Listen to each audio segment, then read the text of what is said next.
چارہ گرے شوق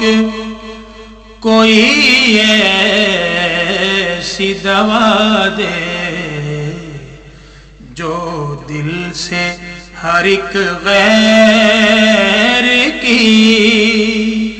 چاہت کو بھلا دے۔ بسم اللہ الرحمن الرحیم۔ الحمدللہ نحمدہ ونستعینہ ونستغفرہ ونؤمن بہ ونتوکل علیہ ونعوذ باللہ من شرور انفسنا ومن سیئات اعمالنا من یہدہ اللہ فلا مضل لہ ومن یضللہ فلا ہادی لہ ونشہد ان لا الہ الا اللہ وحدہ لا شریک لہ ونشہد ان سیدنا و مولانا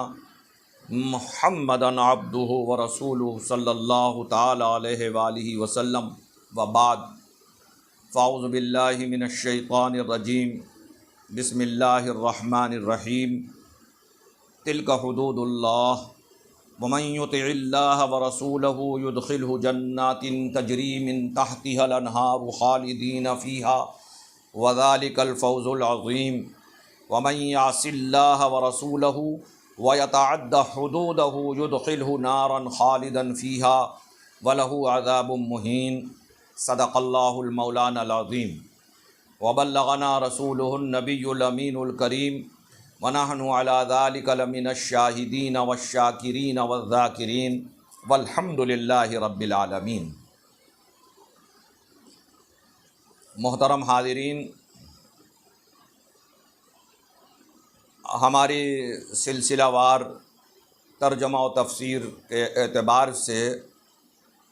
چوتھا پارہ سورہ نساء اور سورہ نساء کی آیت نمبر 13 اور آیت نمبر 14 میں نے 2 آیتیں آج تلاوت کیں، جس میں اللہ تبارک و تعالی نے ارشاد فرمایا تلک حدود اللہ، یہ اللہ کی حدیں ہیں۔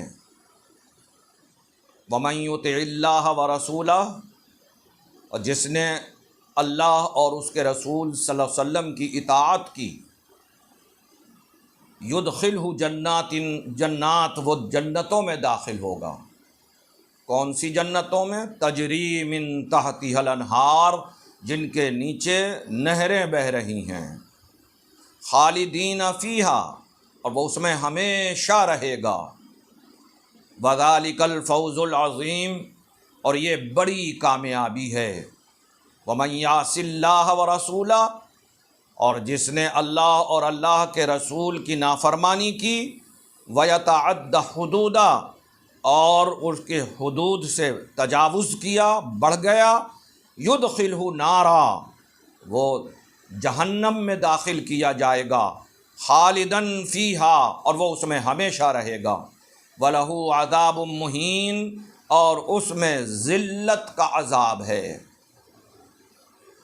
یہ آپ حضرات نے مفہومی ترجمہ ان دونوں آیتوں کا سماعت فرمایا۔ اللہ تبارک و تعالی نے اس سے پہلے کی آیتوں میں وراثت کی تفصیل بیان فرمائی ہے، وصیت کی ہے اللہ تبارک و تعالی نے کہ اگر کسی شخص کا انتقال ہو جائے تو اس کے وارثین کو کس طرح اور کس مقدار میں حصہ تقسیم کرنا ہے۔ وہ حصے بیان کرنے کے بعد، وہ میراث تقسیم کرنے کا حکم دینے کے بعد، اللہ تبارک و تعالی نے یہ حکم نازل فرمایا اور یہ آیتیں نازل فرمائیں کہ جو میں نے وصیتیں بیان کی ہیں، یوصیکم اللہ کہہ کر کے یہ اللہ وصیت کرتا ہے تم کو، تو اس کے بعد فرماتا ہے تلک حدود اللہ، یہ جو میں نے وصیتیں بیان کی ہیں یہ تمہارے لیے حدیں ہیں، ان سے آگے نہ بڑھنا، ان سے تجاوز نہ کرنا، ان سے منہ نہ موڑنا، ان کے خلاف نہ کرنا۔ اور پھر اللہ تعالیٰ نے دو گروہ بیان فرمائے، ایک اطاعت کرنے والوں کا اور ایک اس نافرمانی کرنے والوں کا۔ تو اطاعت کرنے والوں کے لیے حکم فرمایا کہ جو میں نے وصیتیں کی ہیں اگر ان پر کوئی عمل کرتا ہے اور ان کی اطاعت کرتا ہے۔ اب یہاں ایک مزے کی بات اور عقیدے کی بات یہ ہے کہ بیان تو اللہ نے کیا ہے، وصیت اللہ نے کی ہے، حکم اللہ کا ہے، تقسیم اللہ کر رہا ہے، وراثت کے حکم احکام اللہ تبارک و تعالی نازل فرما رہا ہے۔ تو اور لیکن جب یہاں بیان کیا تو کہا وَمَن يُطِعِ اللَّهَ، صرف یہی نہیں کہا کہ جو اللہ کی اطاعت کرتا ہے، تو لیکن ساتھ میں کیا کہا وَرَسُولَهُ، صرف اللہ ہی کی نہیں بلکہ جو اللہ اور اس کے رسول کی اطاعت کرتا ہے۔ بیان اللہ کا ہے لیکن اس نے یہاں رسول کو بھی شامل فرمایا۔ تو یہ شامل کرنے کا مقصد اللہ تبارک و تعالی کا یہ ہے کہ اللہ تعالیٰ ارشاد فرما رہا ہے کہ جو میرا حکم ہے وہ میرے محبوب کا حکم ہے، جو میری اطاعت ہے وہ میرے محبوب کی اطاعت ہے۔ لہذا جس نے اللہ کی اطاعت کی اس نے رسول اللہ کی اطاعت کی۔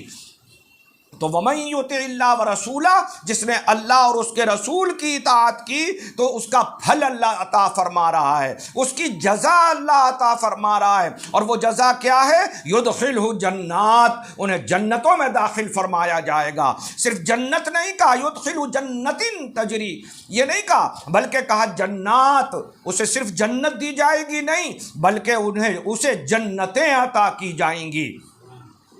یدخلہ جنات، اسے جنتیں عطا کی جائیں گی، اور وہ جنتیں کیسی ہوں گی؟ تجری من تحتہا الانہار، اس کے نیچے نہریں بہہ رہی ہوں گی۔ میرے آقا صلی اللہ علیہ وسلم نے اس کی تفسیر میں بیان فرمایا کہ وہ جنتوں میں جو بہنے والی نہریں کیا ہیں؟ کہا کہ وہ شہد کی نہریں ہیں،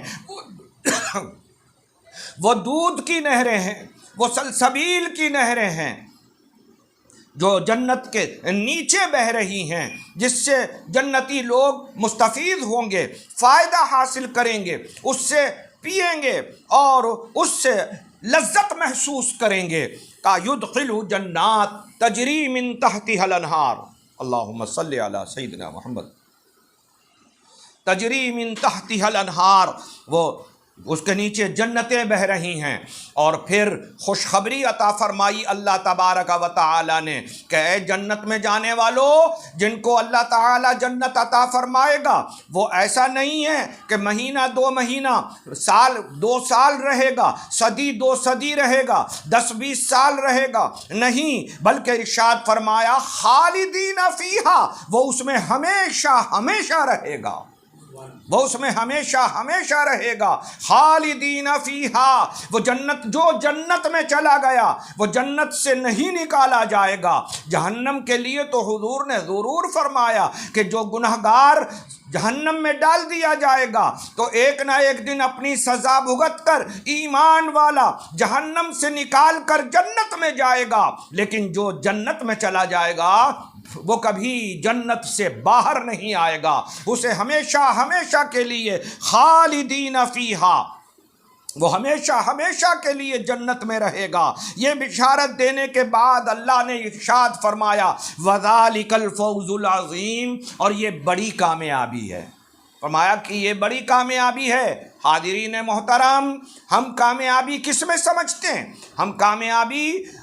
اپنے بچوں کے کامیاب ہونے میں کامیابی سمجھتے ہیں، اپنی بزنس کے کامیاب ہونے میں ہم کامیابی سمجھتے ہیں، ہم ماہانہ زیادہ کمانے میں ہم کامیابی سمجھتے ہیں، ہم صحت مند ہونے میں کامیابی زیادہ سمجھتے ہیں، تندرست و توانا ہونے میں ہم کامیابی زیادہ سمجھتے ہیں، ہمارے گھر کا ماحول اگر خوشگوار ہے تو ہم کامیابی سمجھتے ہیں کہ ہم بڑے کامیاب ہیں۔ سن لو، یہ دنیا کی کامیابی تو ہو سکتی ہے لیکن یہ آخرت کی کامیابی نہیں ہے۔ اللہ تعالیٰ ارشاد فرما رہا ہے کہ جو اللہ اور اللہ کے رسول کی اطاعت کرتا ہے، جو اس کی فرما برداری کرتا ہے، جو اللہ کے دیے ہوئے دین پر چلتا ہے، وَذَلِكَ الْفَوْزُ الْعَظِيمُ، وہ کامیاب ہے۔ جس نے جنت حاصل کر لی وہ کامیاب ہے، جس نے اللہ کو راضی کر لیا وہ کامیاب ہے، جس نے اپنے اعمال کی اصلاح کر لی وہ کامیاب ہے۔ لہذا جو اللہ کے رسول کی اطاعت کرتا ہے وہ جنتوں میں جائے گا اور وہ پھر کبھی نکالا نہیں جائے گا اور وہ کامیاب ہے۔ پھر یہ ایک گروہ کا بیان کرنے کے بعد اب دوسرے گروہ کے لیے اللہ تعالیٰ ارشاد فرما رہا ہے وَمَن يَعْصِ اللَّهَ، اور جنہوں نے منہ پھیرا، جنہوں نے نافرمانی کی،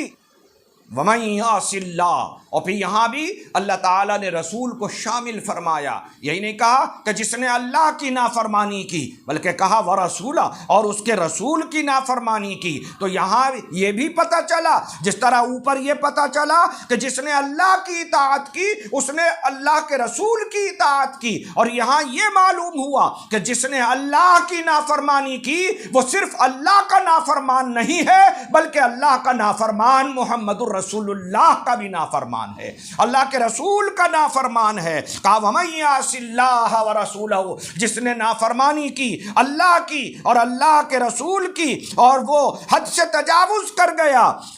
بڑھ گیا وہ آگے، اللہ کے حد، اس نے جو حدود قائم کیے ہیں ان کو پس پشت ڈال دیا، تو پھر کیا ہے ان کا بھی ان کے لیے بھی اللہ نے ٹھکانہ بیان کیا اور فرمایا یدخلہ نارا، وہ جہنم میں داخل کیے جائیں گے۔ آقا صلی اللہ علیہ وسلم نے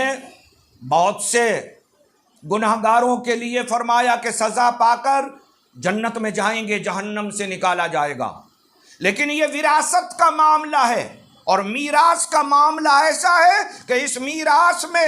دینے میں اگر اپنی اولاد کی حق تلفی کی یا بھائی نے ایک دوسرے کی حق تلفی کی اور وراثت بانٹنے میں کسی کو زیادہ اور کسی کو کم دے دیا، یا جیسا کہ بہت سے لوگ اپنی بیٹیوں کو نہیں دیتے ہیں، یا پھر باپ کا اگر انتقال ہو جائے اور اس نے تقسیم نہیں کیا تھا تو بھائی اگر تقسیم کرتے ہیں یا رشتہ دار تقسیم کرتے ہیں اور وہ صرف لڑکوں کو اگر تقسیم کرتے اور لڑکیوں کو محروم کر دیتے ہیں تو یہ محرومی ہی وہ ہے وَمَن يَعْصِ اللَّهَ، یہ اللہ کی نافرمانی اور اللہ کے رسول کی نافرمانی ہے۔ تو جو ایسے نافرمان ہیں کہ جو حصے کو اوپر نیچے کرتے ہیں، کم زیادہ کرتے ہیں، ایک تو وہ نافرمان ہے اور اس کی نافرمانی کی سزا کیا ہے؟ یدخلہ نارا، وہ جہنم میں داخل کیے جائیں گے، اور وہ داخل ایسے کیے جائیں گے کہ سال 2 سال کے لیے نہیں، 10-20 سال کے لیے نہیں، صدی 2 صدی 100-200 سال کے لیے نہیں، بلکہ جس طرح جنت کے لیے کہا خالدین فیہا، اسی طرح جہنم کے لیے کہا خالدن فیہا، وہ اس میں ہمیشہ رہیں گے۔ جیسا کافر اور مشرک جہنم میں جانے کے بعد کبھی وہاں سے نکل کر جنت میں نہیں آئے گا، ایسے ہی یہ میراث کے حصے میں خرابی پیدا کرنے والا اور حصوں کو برابر تقسیم نہ کرنے والا اور کسی کا حصہ کھا جانے والا وہ کافر اور مشرک کی طرح ہمیشہ ہمیشہ جہنم میں رہے گا۔ وہاں اوپر اللہ نے ارشاد فرمایا وَذَلِكَ الْفَوْزُ الْعَظِيمُ، جو جنت میں چلا گیا وہ کامیاب ہے، اور یہاں یہ کہا کہ وَلَهُ عَذَابٌ مُهِينٌ، ان کے لیے ذلت کا عذاب ہے۔ جو جہنم میں گیا اپنے میراث میں خرد برد کرنے کے لیے کی وجہ سے وَلَهُ عَذَابٌ مُهِينٌ، وہ اس کے لیے دردناک عذاب ہے، اس کے لیے ذلت والا عذاب ہے، اس کے لیے خواری کا عذاب ہے، اور وہ جہنم میں ذلیل ہو کر اپنی سزا ہمیشہ ہمیشہ بھگتتا رہے گا۔ میرے دوستو بزرگوں، لہذا ہمیں اور آپ کو چاہیے کہ جب ہم اگر کسی کے لیے منصف بنیں، ہم انصاف کریں تو برابر انصاف کریں، حصہ برابر کا تقسیم کریں۔ جو اللہ اور اللہ کے رسول نے ہمیں فرمان جاری کیے ہیں، جو وصیتیں فرمائی ہیں، جو احکام نازل فرمائے ہیں، اسی کے تحت ہم لوگوں کو میراث تقسیم کریں، وراثت کا مال ان کو ہم برابر کا تقسیم کریں، جیسا اللہ نے حکم فرمایا اسی طرح ہم اس میں تقسیم کریں۔ اگر ایسا کریں گے تو کامیاب ہیں، اور اگر اس میں کچھ خرابی کریں گے، کمی بیشی کریں گے، اپنی رائے چلائیں گے تو یہ ہمارے لیے عذاب ہے، یہ ان لوگوں کے لیے ذلت کا عذاب ہے۔ تو جس طرح بیٹی کے لیے ہے کہ بیٹوں سے کہ آدھا بیٹیوں کو حکم دیا گیا للذکر مثل حظ الانثیین، دو بیٹیوں کے برابر ایک لڑکے کو دیا جائے گا حصہ، یہ تقسیم کیا اللہ تبارک و تعالی نے۔ تو میرے دوستو، جس طرح یہ بیٹیوں کا حصہ مذہب اسلام میں ہے، اسی طرح جو لوگ اپنی اولاد کو کسی دوسرے کو گود دے دیتے ہیں، اس دی ہوئی اولاد کا حق بھی ختم نہیں ہوتا، شریعت اس کا حق بھی ختم نہیں کرتی، نہ اس کے باپ کا نام بدلا جائے گا، جس نے لیا ہے وہ باپ نہیں ہے، بلکہ جس کے نطفے سے پیدا ہوا ہے وہی اس کا باپ ہے، اور اس کے باپ اس کا وہی نام رکھا جائے گا، اور اس کی ولدیت وہی رہے گی کہ جس کا وہ اصل بیٹا ہے۔ لینے والے کا نام منع کیا شریعت نے کہ جس نے بیٹا لے لیا ہے یا بیٹی لے لی ہے اس کا نام اس کے باپ کی ولدیت میں نہ لگایا جائے، بلکہ جس کا ہے اسی کی ولدیت لگائی جائے، اور اصل باپ کی وراثت میں سے اس لیے ہوئے بچے کو بھی حصہ دینا ہوگا، اگر نہیں دیا تو وہ بھی جہنم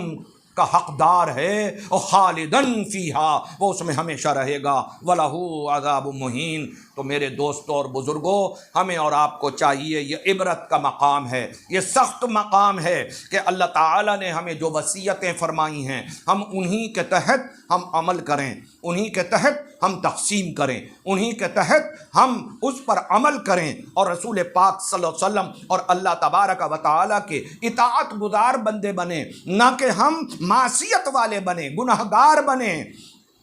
کیونکہ دونوں کے جزا اور سزا آپ کے سامنے ہے۔ وَذَلِكَ الْفَوْزُ الْعَظِيمُ، وہ کامیاب ہے کہ جس نے اطاعت کر لی وہ جنت میں چلا گیا، اور جو جنت میں چلا گیا وہ کامیاب ہے، اور جو جہنم میں چلا گیا اپنے گناہ کی وجہ سے، حق تلفی کی وجہ سے، اور وہ اس میں وہ ہمیشہ رہے گا، اور اس پر ذلت کا عذاب ہے۔ اب یہ آپ کے ہاتھ میں ہے کہ آپ کس طرح اس پر عمل کرنا چاہتے ہیں۔ لہذا اگر دنیا میں ہم اچھا عمل کر لے گئے تو انشاءاللہ اس پر ہم عمل کرنے کی وجہ سے ہم جنتی ہو گئے تو سمجھ لیں کامیاب ہے، لیکن اگر ہم نے اس سے تجاوز کیا تو ہم گناہگار ٹھہریں گے، اور اس کی سزا ہمیشہ ہمیشہ کے لیے جہنم ہوگی۔ اللہ تبارک و تعالی ہمیں اور آپ کو جنت میں اعلیٰ مقام عطا فرمائے اور جہنم سے محفوظ فرمائے، اور جب کبھی ہمیں منصف بنائے تو صحیح اور حق فیصلہ کرنے کی توفیق عطا فرمائے۔ آمین۔ وما علینا الا البلاغ۔ السلام علیکم۔